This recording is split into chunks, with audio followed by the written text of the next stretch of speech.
want you to think about something and ask yourself this question. Why do you get angry? Or what causes us to get angry? Or perhaps a different way of asking it is, how do we get angry? Now, some will say when an unfortunate situation happens to us or someone we care about. Or it could be a stressful environment, situation, or circumstance that we find ourselves in. Or it could be something that you've done in the past or are currently doing now and you're angry at yourself. But the thing is, there are different factors that go into what causing us to really get angry, such as who we are as a person. And that is determined by our upbringing and our circumstances that we face in our lives. So certain people will have a higher tolerance or patience with certain things that happen to them.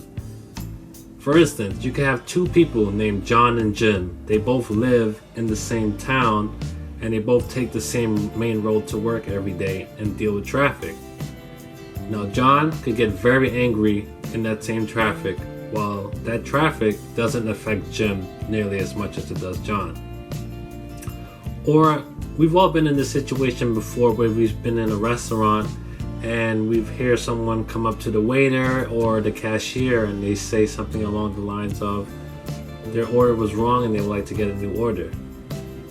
But we've also seen the flip side of that, where we've seen someone much more irate demanding a full refund and their order to be fixed.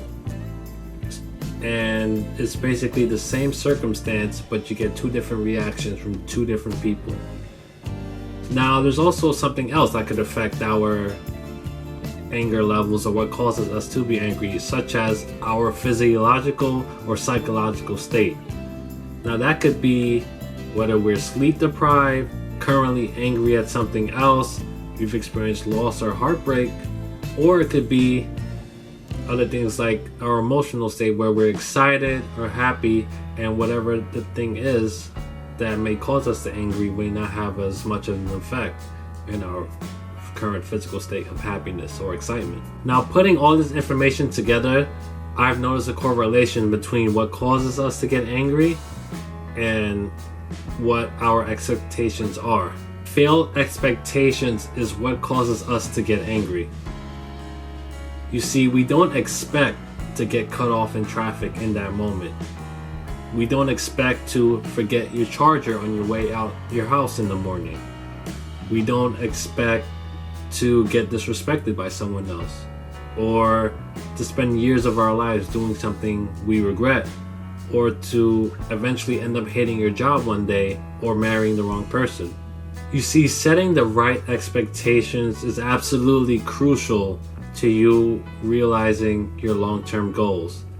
So setting the right expectations for these goals that you have, the ones that you really deep down want for yourself, are very important. Because one of the reasons why most people kind of get overwhelmed, they quit, or they settle is because of repeated failed expectations over long periods of time. It kind of deflates their spirit. And I've seen this happen at my job.